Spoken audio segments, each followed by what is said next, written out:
Hello, thank you a lot for the introduction and thank you a lot for staying until the last talk from the session. I am PhD candidate Renzo Caballero from University of Science and Technology, and my PI is Professor Eric Phelan. And today, as you say, I present my work, sensitivity analysis in self-assembling, self-repeating systems. So, here the overview presentation. We start with the motivation, show some background, show one of the previous work, which we motivate we motivate this work, and after we show the actual paper from this conference. So first we start with the motivation. First we start definitions. We say that a system or a robot can self-assembly when it can assemble its own parts.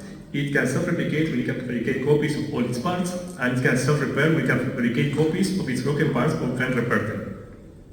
So what can be the application for such systems? So on the picture we see the empty quarter in Saudi Arabia and the Atacama Desert in South America. There are places where humans can barely survive for a few days without the correct equipment. We believe that in order to colonize these places, a society of self-repair, self-replicating robots is an excellent candidate. We can think a bit more further. We can see pictures of the moon and the surface of Mars, which are places where humans can survive for only a few seconds without the correct equipment. We strongly believe that to colonize such places, a community of robots is almost the only possible option. So now a bit of background. Von Neumann, he was the first scientist to formalize a theory for self-replicating robots in 1948, and he approached the problem from a probabilistic point of view. And he introduced a very essential question: how can reliable systems be constructed from unreliable components? After Richard Feynman, he mentioned a similar problem in his talk. There is plenty of room at the bottom. Basically, he suggests an imaginary experiment where a machine fabricates a smaller copy of itself, and at the same time, this smaller machine fabricates a smaller copy of itself. So he mentioned that in order to keep this process going as much as you want, you need at some point to increase the precision of the machines. Otherwise, at some point, the resolution will not be enough to keep going. So it's important that during the replication, we have to control, in some sense, bound the error or increase the precision. We like working on hardware, in this case with a 3D printer. We focus on a 3D printer as an object because we believe that in a system, in a big system or community where robots can replicate and repair, a 3D printer is a key component because it can fabricate almost parts of any possible shape. So if the printer or the system can repair itself, then the printer can help to repair the other parts of the system. So it's kind of the heart or a key component of the system, and that's why we focus on 3D printing. So I will talk a bit about one of my previous papers, just to motivate this paper. In this previous paper, which we presented in ACC 2022, what we did is, starting from a desktop 3D printer, as we can see on the picture, just for the people who doesn't know, a 3D printer works basically by depositing layers of material, many layers, until you have an entire 3D body. It releases material from this nozzle here, and after depositing many layers, you have an entire 3D body. So what we did before was to intentionally break one part of the printer, in particular this tiny pulley here, which controls the linear movement of the nozzle as the motor rotates. We're breaking this pulley, and we were verifying if, with the broken printer, we can still print a new pulley which will be used to repair the 3D printer. That was one of our first experiments. And basically, what we did was to substitute the ideal initial circular pulley on the printer by a triangular one to simulate a mistake or an error, and we checked if the printer in its new state, it can still print an ideal circular pulley.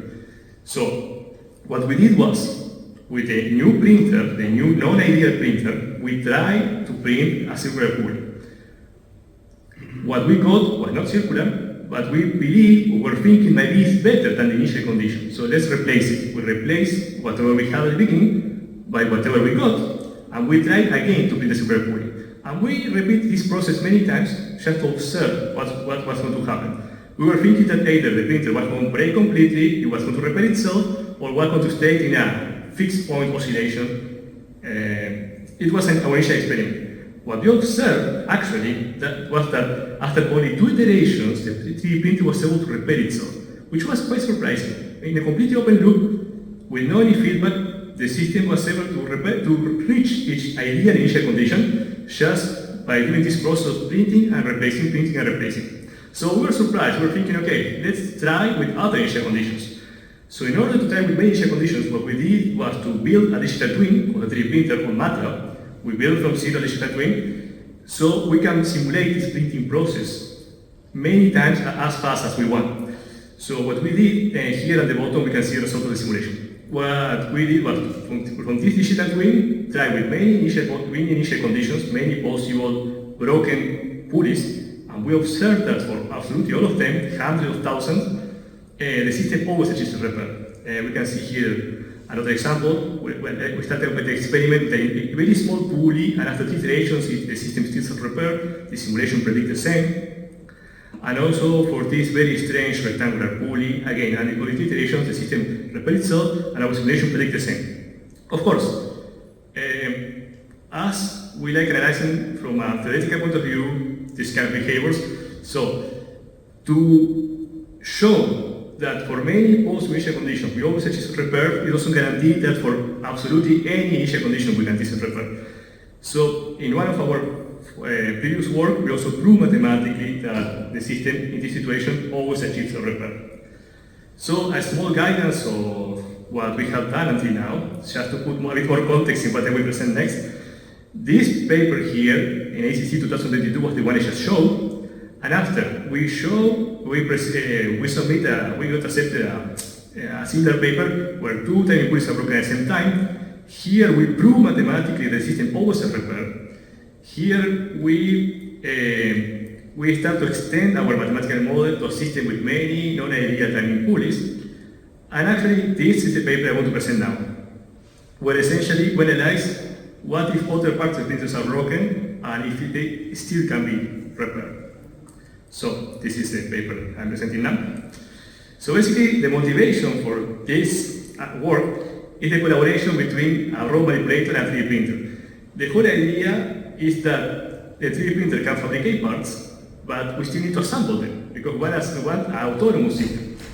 So we are willing to 3D print the parts of the rod, the mono-rod vibrator, and we want the raw vibrator to assemble the parts of the 3D printer and have this kind of collaboration between the two entities. What we want to study in this particular work is what if the rod vibrator, when it's assembling a 3D printer, by mistake it assembles wrong one of the columns. So the effective length of one of the columns is not anymore ideal, it is a bit longer or shorter than it should be. Can still the system work properly? Can still the system print properly? Or can it recover itself to its ideal state? That is what we want to show. So to test this, basically we modify slightly the length of one of the columns, and we print this object, the rectangular body here, for different lengths. We choose this particular rectangle because it is easy to measure. It's easy to measure the thickness because we want to analyze how the thickness changes as we have perturbations on the column. And this size, 6 centimeters times 6 centimeters, also is the proper size for all the parts of the rod manipulator. So actually it's the real area we need, the printing area we need to print all the parts of the manipulator and also to print the possible columns for the 3D printer. So here is some experimental data. Basically, after calibrating the printed app, we use a tool that measures up to with a resolution of 10 micron. So after calibrating a lot the printer and getting these thicknesses for an ideal column, we start to modify slowly the column. We add 1/4 millimeter, 1/2 millimeter, 3/4 millimeter, and one entire extra millimeter, and we see how the thickness of this body changes as we modify the length of the column. So by observing the data, we found that a model that is linear in the x-axis and the y-axis represents properly that behavior, the change of thickness, as we change the length of the column. And we basically, after suggesting our model, we fit it with the data we got. Here's the fitting. We can see the points are the actual measurements and the layers are the model we're proposing. And in this way, in some sense, we got a model of how the thickness of a body we want to print changes as we modify the length of the column of the printer. Additionally, we want to analyze up to which point the system is still stable, because if the column is too long, it's too tall, then the nozzle will not touch the printing bed anymore. Then the printing process will fail completely. We will not be like this in this case. We will not see a small modification of the thickness. We will see a complete failure.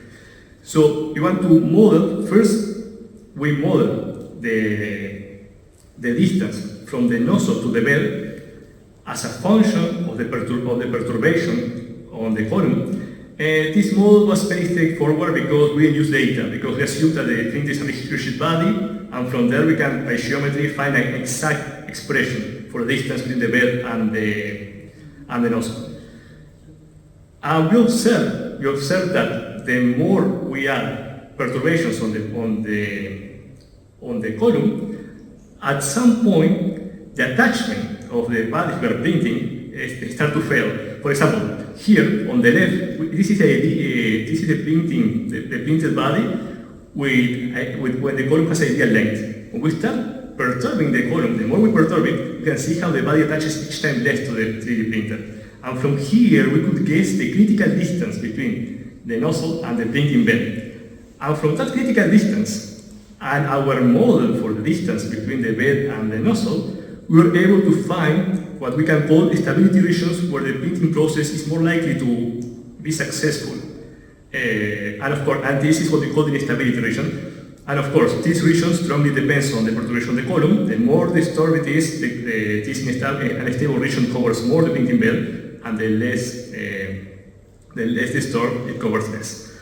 We can we see some experimental validation where we see that the printing starts to fail exactly where we were thinking, exactly or fairly close to the place where we were thinking. Okay, I would like to conclude that we construct and validate a stability model for the printing area, that is what we saw here, and a model for the formation and thickness of printed objects as a function of perturbations on one of the columns. Of course, it can be extrapolated to all the other columns of the printer. And we identify regions where the 3D printer can self-repair and still print part for the robot vibrator. So basically, we identify a region where the printer still can work properly even though the column has some perturbations. So ideally, we can print a new ideal column on this region, replace it, and come back to an ideal printer again. Or still print part for the robot vibrator on this region. And okay, I have just 2 minutes, so I would like to say I'm from King University of Science and Technology, Saudi Arabia. It's a very beautiful university that has almost all the possible resources you might need to do excellent research. I'm part of the Robotics, Intelligent Systems and Control Lab. We work with self-assembly robotics, with drones, modular drones, automated planning, 3D printing, machine learning, underwater robotics. Here is my group. We have more than 20 different nationalities. Thank you very much.